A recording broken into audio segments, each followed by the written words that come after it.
জীবনটা বড্ডই কঠিন। বেঁচে থাকতে হলে আপনাকে অনেক কিছুর সম্মুখীন হতে হবে। আপনাকে খাইতে, বসতে, উঠতে, বসতে, শুইতে, মানে যে কোনো কিছু করবেন আপনাকে মানুষ কথা বলতে ছাড়বে না। আপনার কাছের মানুষই তো আপনাকে ছাড় দেয় না। আপনি যদি একটু ভালো কাজ করেন তারপরেও আপনার সে বদনাম করে, আপনি যদি ভালো কাজ করেন তারপরেও সে বদনাম করে, আপনি যদি খারাপ কাজ করেন তাহলে তার কোনো কথাই নেই। আপনাকে সে অন্যের সাথে বিষ হইলে আপনার সাথে খারাপ আচরণ করতে ছাড়ে না।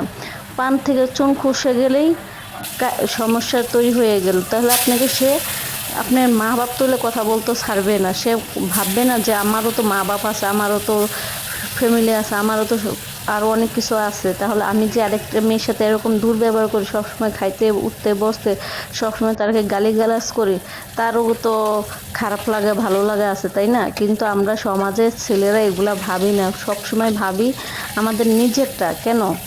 নিজেরটাই ভাবলে হবে? আপনার সাথে যে মেয়েটা সংসার, যে লোকটা থাকে তার কথাও তো ভাবা লাগবে যে না, তারও তো ভালো লাগা খারাপ লাগা কিছু কাজ করে। আমি যেরকম মার ঘরে জন্ম নিয়েছি, ও তো এরকম মার ঘরে জন্ম নিয়েছে, ওরা যে এত বকাবাজ্য গালিগালাজ করি, তাহলে ও কীভাবে থাকবে, কীভাবে আমার সাথে চলবে? তা আমি যদি ওরে ভালো না বাসি, ওরা যদি কাছে টেনে না নেই, তাহলে মানুষও তো ওকে অবহেলা করবে, ওকে ভুল বুঝবে, ওর সাথে খারাপ আচরণ করবে। আমি ঘরের লোক হয়ে যদি ওর সাথে খারাপ আচরণ করি, তাহলে আমার প্রতিবেশী, পাড়াপড়শি যারা আসে তারা কী বলবে? কখনো একটা ছেলে এগুলো ভাবে না।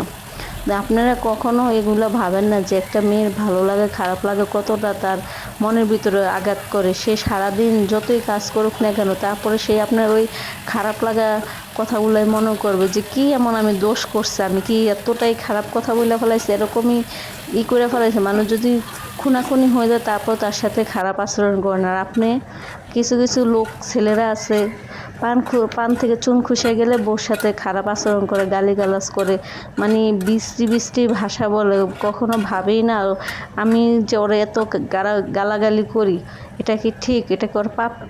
না ভাই, এটা কারোরই প্রাপ্য না। আপনি আপনার জায়গা দিয়ে একটু ভাববেন যে আপনার যেমন খারাপ লাগে, এমন আপনার কাছের মানুষটাকে আপনার যখন খারাপ আচরণ করেন তারও খারাপ লাগে। আপনার খারাপ আচরণ দেখে আপনার ফ্যামিলিও তার সাথে খারাপ ব্যবহার করে।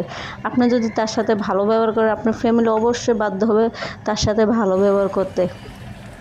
তো যাই হোক, আমি অত কিছু গোছায় বলতে পারি না, অনেক কিছু বলার আছে। যদি আপনারা আমার কাছে শুনতে চান, আমি অবশ্যই আপনাদের সাথে শেয়ার করব। ভাই, মানুষ যখন ভিডিওতে এসে এসব কথা বলে, যখন তার দেয়ালে পেট ঠিকে যায়, তখন সে কোনো কাউকে বলার লোক পায় না, তার আপনজন কাছে নেয়, তার কথা শোনার মতো লোক নেয়, তখনই সে ভিডিওর মধ্যে এগুলা কথা শেয়ার করে, তাই না? কিন্তু আপনারা ভাববেন যে পার্সোনাল কথা এগুলা কি বলার দরকার আছে? বা কিছু কিছু সময় বলা লাগে, বললে মনটা হালকা হয়। যেহেতু অনেকের অনেক কাছের লোক থাকে না, শোনার মতো লোক থাকে না, সেজন্য কিছু কিছু ক্ষেত্রে বইলা ফেলে আবেগের বশে। তো যাই হোক, অনেক কথাই বলে ফেলালাম। তো আজকে আমি রান্না করছি দুন্দুল দিয়ে, কার্পু মাছ দিয়ে। রান্নাটা অনেক মজা হয়েছে। পরবর্তী আরেকটা নতুন ভিডিও নিয়ে চলে আসবো। আজকে এই পর্যন্তই। আল্লাহ হাফেজ। সবাই ভালো থাকবেন। আসসালামু আলাইকুম।